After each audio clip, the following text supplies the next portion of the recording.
Seperti sholat. Jadi kalau istrinya tidak sholat, wah, baru dia akan marah, baru dia akan bertindak tegas.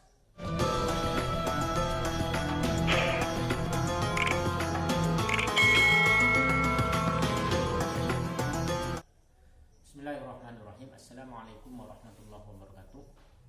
Pada pertemuan kali ini kita akan bahas sebuah pesan yang sangat penting untuk seorang suami. Langsung saja kita bahas. Qala musannif rahimahullahu ta'ala wa nafa'ana bihi fid dharain amin. Qala sayyiduna ay akramna al-habib ay al-mahbubu as-sayyidu Abdullah al-Haddad sahibu tariq al-mashhurah wal asrar al-katsirah. Fa islahu ba'd ahli al-baladi anna dzurriyyat Rasulillah sallallahu alaihi wasallam idza kanat dzakaran yuqalu lahu habibun wa in kanat unsa yuqalu lahu hababatun wa islahu al-aksari yuqalu lahu sayyidun wa sayyidatun. Sayyid, yang dimaksud sayyid di sini adalah ay akromna, yaitu seorang yang kita muliakan berkata sayyid, ay akromna, al habib yang disayangi, ay al mahbubi yang dicintai, ay sayyid yang menjadi sayyid yaitu Abdullah al-Haddad sahibut tariq al-mashhurah yang memiliki tarekat yang sangat masyhur, wal asrar al-katsirah dan rahasia-rahasia yang banyak, rahasia ilahi yang banyak. Fa islahu ba'd ahli al-baladi, dalam istilah sebagian ahli negara, anna dzurriyyata Rasulillah sallallahu alaihi wasallam, bahwasanya keturunan Rasulullah, idza kana dzakaran, apabila dia seorang laki-laki, yuqalu lahu habibun, itu dinamakan habib. Jadi istilah habib itu memang digunakan oleh sebagian golongan, sebagian ahli negara, sebagian masyarakat, sebagian rakyat suatu negara, di mana kalau keturunan Rasulullah yang laki-laki itu disebut habib. Seperti di Indonesia, kalau laki-laki itu disebut habib. Itu adalah untuk julukan untuk keturunan Rasulullah yang laki-laki.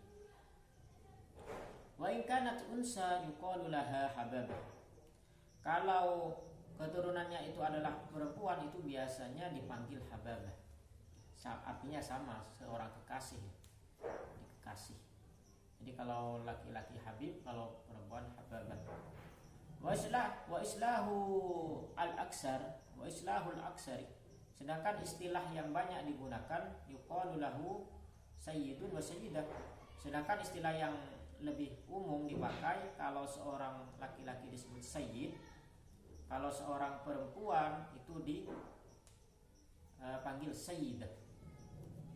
Namun kalau di Indonesia, kalau yang perempuan itu mungkin lebih sering dipanggil sayyidah, sayyidah atau siti. Siti itu sebenarnya singkatan dari sayyidah, konon katanya seperti itu kalau nggak salah. Kalau di tempat saya sendiri, kalau yang perempuan itu dipanggil di sini ya ipa. Kalau yang masih kecil, anaknya itu biasanya disebut sayyid. Sedangkan yang sudah berkeluarga itu disebut habib. Artinya sudah dewasa, sudah berkeluarga, itu dipanggil habib. Kalau yang perempuan, baik yang kecil ataupun yang sudah berkeluarga, itu disebut ipa. Itu kalau di daerah sini untuk keturunan Rasulullah. Di daerah lain mungkin beda panggilannya. Namun kalau habib itu untuk keturunan Rasulullah yang laki-laki, kalau di Indonesia rasanya sudah banyak digunakan ya habib. Langsung itu hanya pembahasan tentang istilah habib barusan ya. Sekarang kita langsung masuk ke temanya, pesan Al-Habib Abdullah al-Haddad, Sayyiduna al-Habib Abdullah al-Haddad, yaitu yang berupa ar-rajulul kamilu ay fi dinihi, seorang laki-laki yang sempurna agamanya, huwa alladzi yusamihu ay yusahilu fi huquqihi kazinati, yaitu adalah seorang laki-laki yang bertoleransi, dalam kata lain memaafkan, dalam kata lain menggampangkan, tidak mempermasalahkan soal hak-hak dirinya. Contohnya kazina, ini meskipun istrinya tidak berhias, jadi kalau soal hak istri terhadap dirinya, apa yang harus dilakukan itu tidak dikerjakan oleh seorang istri, dia yusamih, tidak mempermasalahkan, memaafkan.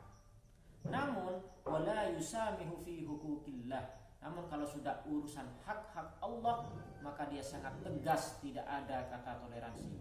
Contohnya as-sholat, seperti sholat. Jadi kalau istrinya tidak sholat, wah, baru dia akan marah, baru dia akan bertindak tegas kalau sampai tidak sholat. Wasalli wa waslis sya'ri, atau dia melakukan, istrinya melakukan hal-hal yang diharamkan. Contohnya seperti menyambung rambut, rambutnya disambung, itu fadzalika haramun, itu karena itu dilarang. Jadi kalau soal hal-hal pelanggaran terhadap hukum-hukum Allah yang sudah ditetapkan kepada wanita tidak boleh seperti ini, maka dia tidak yusamih, la yusamih, tidak ada tegas lah seperti itu. Namun kalau cuma hak-hak dirinya yang ada pada pada istri, dia tidak mempermasalahkan. Namun kalau sudah urusan hakullah yang tidak dilakukan oleh seorang istri, maka dia akan bertindak tegas dan akan sangat mempermasalahkan.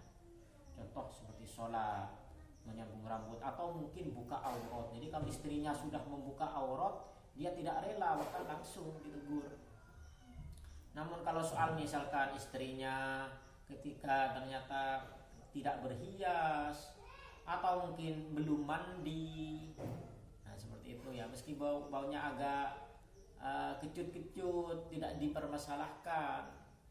Namun kalau sudah urusan sholat, urusan hal-hal yang haram dilakukan, maka suami akan bertindak tegas seperti itu. Itu adalah salah satu contoh seorang suami laki-laki yang sempurna agamanya.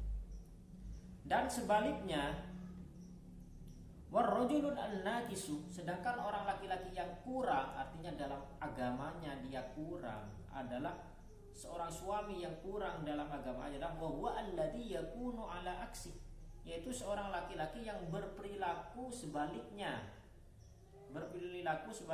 bi ayyas tami'ah fi huquqillahi, yaitu bi ayyat tasi'a fi huquqillahi ta'ala wa la yattasi'ah fi huquqi nafsihi.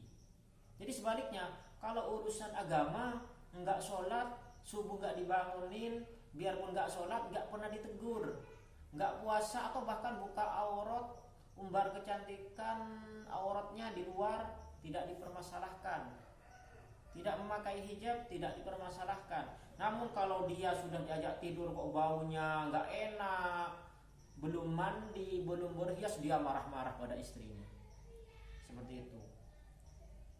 Jadi kalau soal hak-hak dirinya dia marah, tapi kalau soal hakullah yang tidak dilakukan, dia tidak marah. Itu berarti seorang suami, seorang laki-laki yang kurang pemahamannya ataupun kurang dari segi keagamaannya. Jadi seperti itu.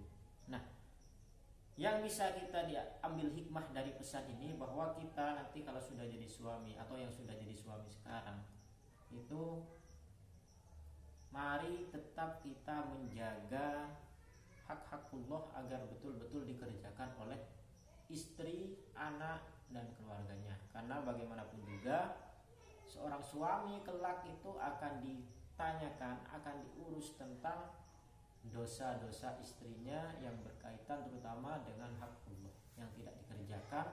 Kalau suami tidak memperingati, tidak membimbing, dibiarkan saja, itu juga akan jadi masalah pada suami kelak. Namun kalau urusan pribadi itu mungkin lebih dilonggarkan seperti itu.